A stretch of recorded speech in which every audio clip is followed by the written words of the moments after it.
Hello. Today we're going to tie another great fly. This fly, you may be wondering why I have a weird hook, you could say.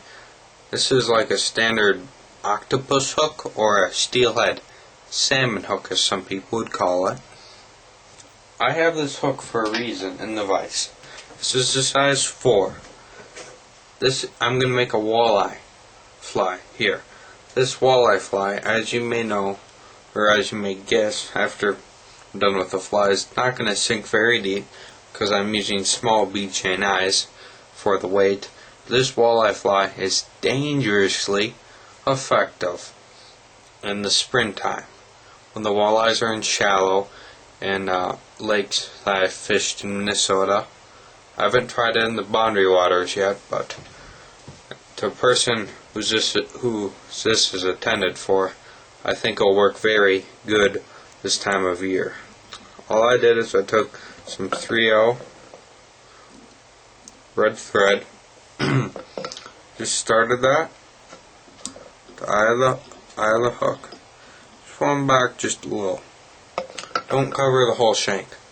Next, I have some small bead-chain eyes. Can't even see them. They're very small. If you want this to sink deeper, you should probably use like a dumbbell eye or hourglass eye. I'm just tying those in real good. Here, I'll show you what I mean. This fly is not going to sink very deep. This fly is meant to be cast on a 6 weight or 5 weight. But these are the eyes you should use. These are ton skin. See how much bigger those are. These are very heavy, or you can even use painted dumbbell eyes. But I have found these small bead-chain eyes get it down maybe a foot. This is a very shallow running fly, so are meant to be fished like a jerkbait would. Next, I have some super glue. I just put that dab of super glue right on the eye. Okay, next I'm selecting some Marabou.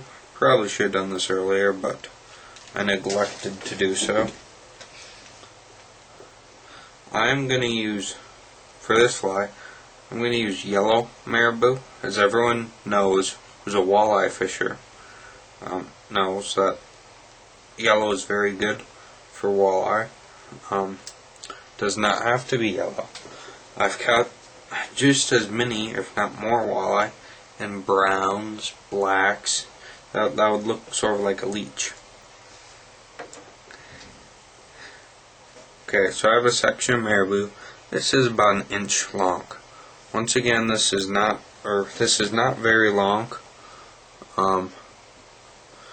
You can tie them a lot. I emphasize on a lot longer. I'm gonna whip finish my fly, or whip finish my thread. That's a bad whip finish. I do this because, well, I don't do this on many of my flies, but I did this on this fly just because I really want it to last. Because these get pounded so hard by the smallmouth bass, or largemouth and northern pike. It's not evil. This sort of funny, but they really get beat up. So every chance you do, you should put a wet finish. And I just moved my thread up here and tied it like I would like a clouser, you could say. This falls, so I'm just going to trim it off just a little. And then all you're going to do is you're just going to wind back down the bend just a little and just go back up. Or just a sec.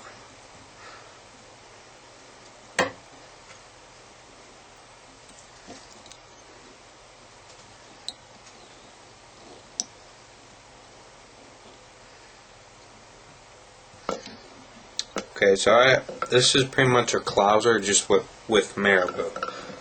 Just turn it over. Now this, from the camera, looks real fuzzy and real messy, but from the angle I'm looking at, it doesn't. But all that fuzziness is what makes it so effective. Now I just have some pearl crystal flash. I'm gonna grab. This is like 5 strands. I'm going to tie it in on this side first. If I can tie this.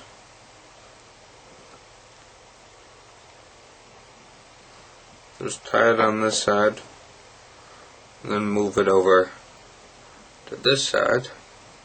And then just trim it at the same length. It should reach just to the end of your yellow tail. Flip it over. I'm going to whip finish one more time.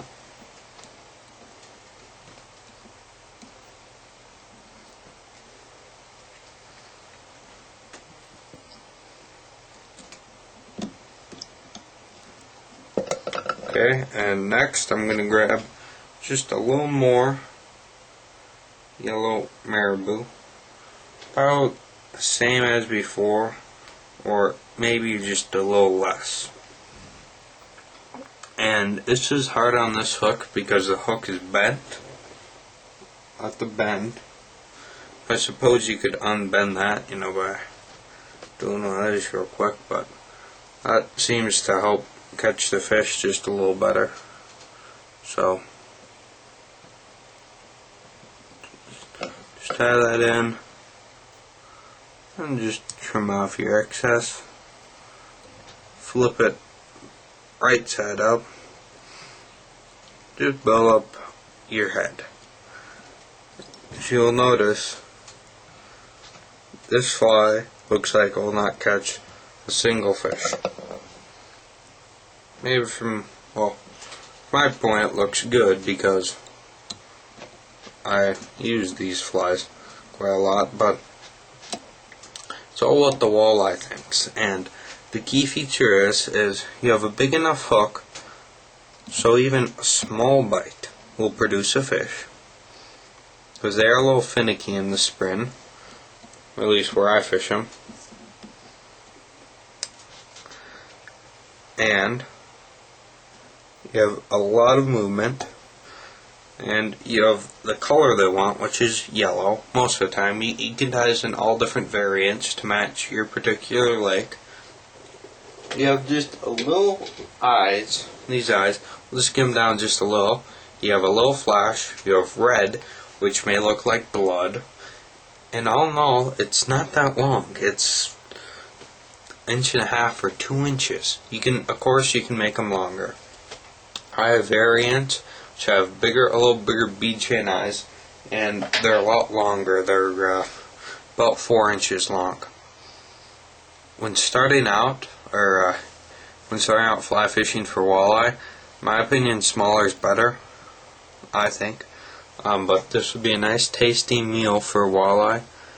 It will produce some trophy fish, but not as many as, say, a crankbait would. But generally with these flies, you're not going to get a lot of the real small 5-ounces like you would with live bait or spinning rig. But these will produce some nice eaters. And now I'm just taking Zap-A-Gap super glue, put it on wire, and I'm just spreading that all over the head. Produces very nice shine. It's a lot stronger than regular water-based head cement, and it's the strongest glue that I've ever seen.